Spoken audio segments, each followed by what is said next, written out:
Morning! Morning, Donnie. Yan. Para maganda talaga yung natural light, di ba?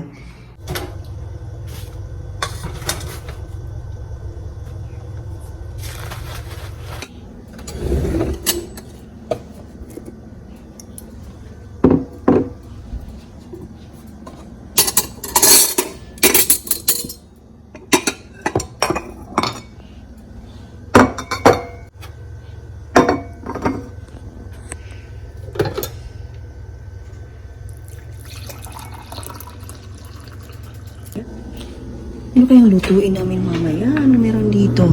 Ay! Sino ba naglagay dito ng napkin holder? Pinamulto ba kami?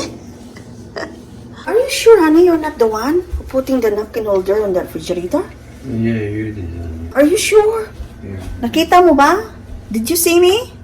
I didn't do it, and who else did? Multo. Hindi ko maalala, guys, kung ako ba talaga. Bakit ko naman nilagay sa refrigerator?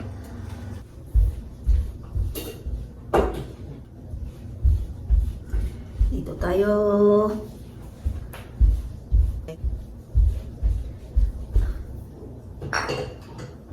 Loko ka na. Check ako sa refrigerator, guys, kung anong makain namin mamaya. Gulat ako, nandun yung napkin holder. I swear, hindi ko maalala kung ako ba talaga yung naglagay. Kain! Squatting tayo dito, guys. Squatting, kape. Baka minumulto na kami dito. Naog. Baba. Para mag-walking. Si Mr. doon sa phone niya. PC. Hindi ko siya makausap. Kasi nabibwisit siya sa mga instruction doon sa computer. Ayaw niya talaga yung gano'n. Napaka-hate niya yung ganyan. Pero walang magawa dahil everything now is in the internet.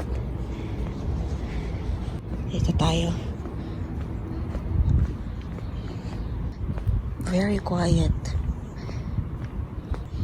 Siguro kung sisigaw ka, magulantang yung mga tao dito. Dito ka magigrilling sa labas. Walang ihawan sa loob ng apartment kasi yung ihawan, isang cause din yan na magkasunog. So nandito tayo sa poolside. Ito yung jacuzzi nila. 5 feet dito, tapos 4 feet. Hanggang ano lang talaga siya, 5 feet. What is this? A dragon? Chinese siguro may-ari nito. Sarap dito magmuni-muni, guys. Napakatahimik. Makakonsentrate talaga ako dito pag dito ako mag-edit. Pero yung building namin nandun pa. Medyo malayo-layo kami dito sa pool. And then ito yung office tsaka lobby nila. Very nice place. Tahimik in senior kasi. And then gated area. Oops. Oh, may sulat. From office yata ito. Ano kaya ito? Baka maniningin na. Clubhouse will be indefinitely closed. Ito yung nabasa ko sa ano nila, sa clubhouse. Tawag pala nila doon clubhouse. Pwede ka maglaro doon, guys, ng billiard. Is they already closed now? Where did you see it, ani? Yung Disneyland daw, guys, sa California. Nag-close daw. My goodness. Sabi ko nga kahapon sa video ko, baka itong Las Vegas mag-close din. Lockdown din itong mga hotel and casino. Nako. Ayan, mag-grocery lang kami, guys.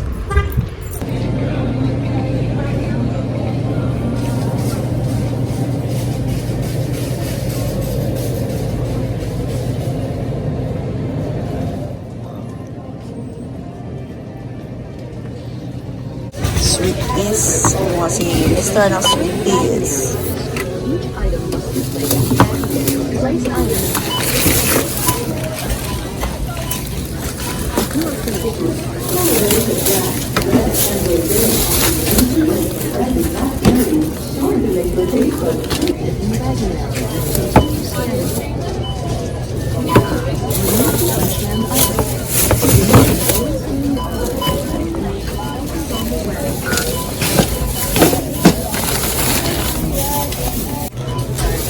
pork. Finally, may pork ako. Beef chunk and chicken gizzards and hearts. These are sweet, son.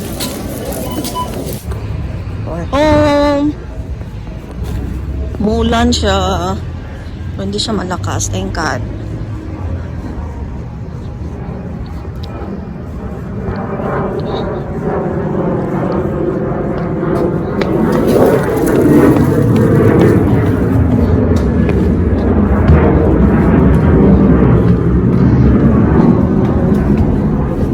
Welcome! I bought some gizzard, chicken gizzard and hearts. Beef chunk. This, hindi masyadong mahal. Pork loin. Pork loin. Alright. Lettuce. Organic lettuce. Green beans. And what is it? Cilantro. Bumili ulit si Mr. ng cilantro kasi gusto niya i-mix ito sa kanin. Pag pag magluto ng kanin. Garlic. Kilaw na garlic. Bay leaf. Dahil lulutuin ko yung or imamarinig ko muna yung atay na manok guys na binili namin. May battery. Tapos ito yata yung chicken boneless. Boneless chicken. Lang muna to dahil hindi ako mag-store kung i-hotspag. Pasok na muna yan natin pansamantala except itong garlic. Bag of chicken breast. 1 pack of salmon or Pacific salmon.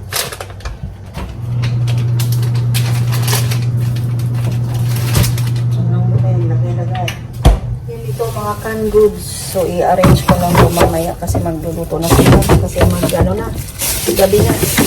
And, nagpabili na rin ako sa wakas ng ketchup. Rice with what on it? Cilantro? Yeah. And green beans. I mean, green onions. Mix na ito sa kanin. Then, chop green onions.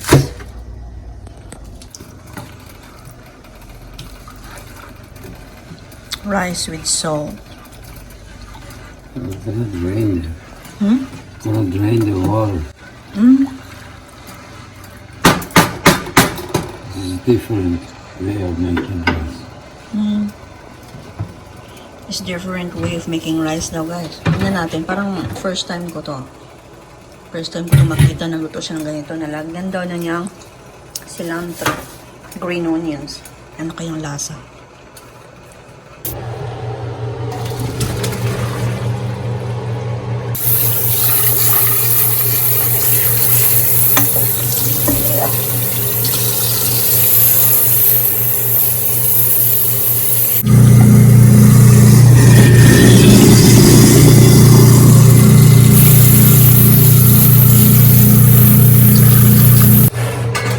Parang niluto lang ni Mr. na half cook yung rice. Then, dinidrain niya. Tapos, hinugasan niya ng clear water. Then, lulutuin niya ulit. Ang bango ng cilantro at saka sibuyas. Ano kayang lasa nito? Parang ni-layer-layer ni Hubs yung kanin muna. Tapos, cilantro and green onions.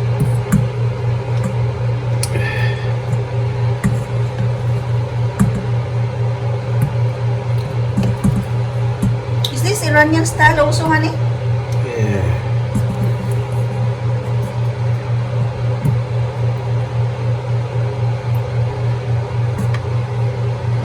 Kung gusto nyo mag-try ng ganitong mga luto yung mister, siguruhin yung mag-ano lang muna kayo, mag-testing. Mag-try muna kayo, huwag kayong magluto na marami. Baka hindi nyo magustuhan. Diba?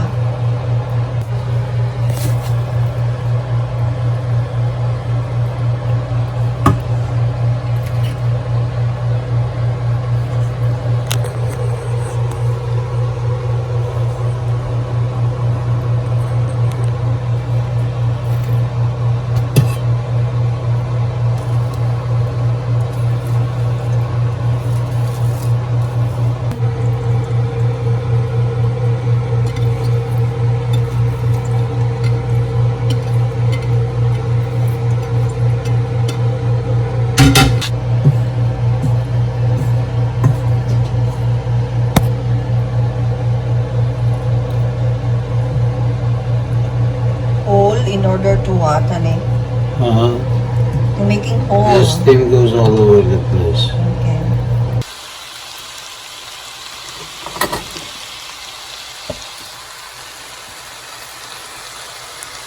Tapos kanina nilagyan na ni Mr. ito ng turmeric powder.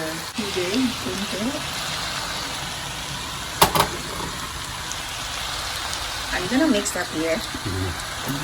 Lagay pala ni Mr. yung butter sa kanin.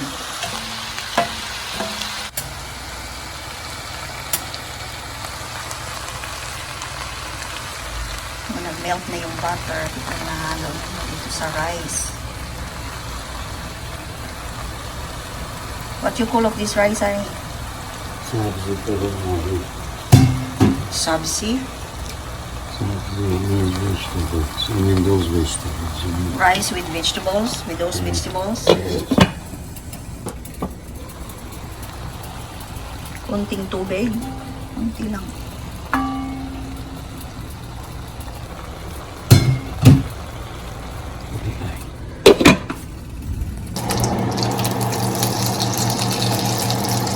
Salmon. Ito yung ulam namin guys. Salmon with rice.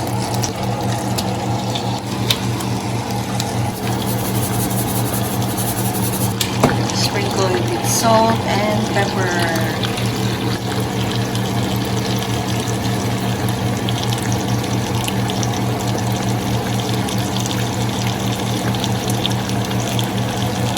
Chili powder, konti.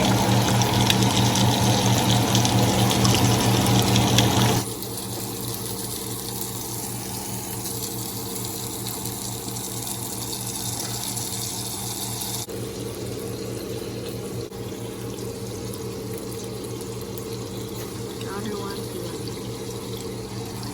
The slow so it doesn't burn. Niluto ito ni Mr. sa butter kasi naubusan na kami ng oil. Gagawa sana kami ng salad pero wala ng oil. Ito na ang aming rice.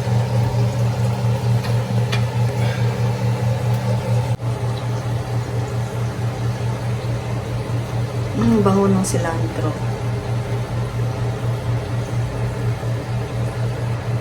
Ako guys, nasanay na ako sa mga herbs. Nilalagay ni Hubs. So, kung kayo ay hindi sanay sa mga herbs na ilalagay, huwag nyo lang gayahin. Maglagay lang kayo ng ibang ingredients like tomato, mushroom, pwede rin dried raisin, ganon. Minsan nga nilagyan namin ng dates eh, niwahiwa lang namin yung dates para manamis-namis yung rice. Yeah, that's enough. That's too much actually. Pero maubos ko rin yan. Sarap, especially pag lagyan mo ng butter, yung kanin, yung tinit. Sarap.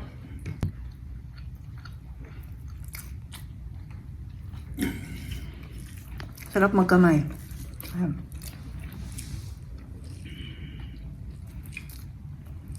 First time ko matikman ito, first time ko rin makita si Hubs na nagluto ng kanin with cilantro and green onions. Okay siya guys. Masarap. Walang strong smell or taste. Wala. Kung sanay kayo sa cilantro, ayan, magugustuhan nyo to. Pero pag hindi, huwag nyo nang gayahin. Maglagay na lang kayo ng ibang ingredients. Yan ay kung gusto nyo yung may sangkap or may ibang ingredients yung nyo, rice. Ang bango ng cilantro. Masarap din itong cilantro pag nagluto ka ng sabaw. Kung hindi kayo mahilig sa cilantro, huwag nyo lang lagyan.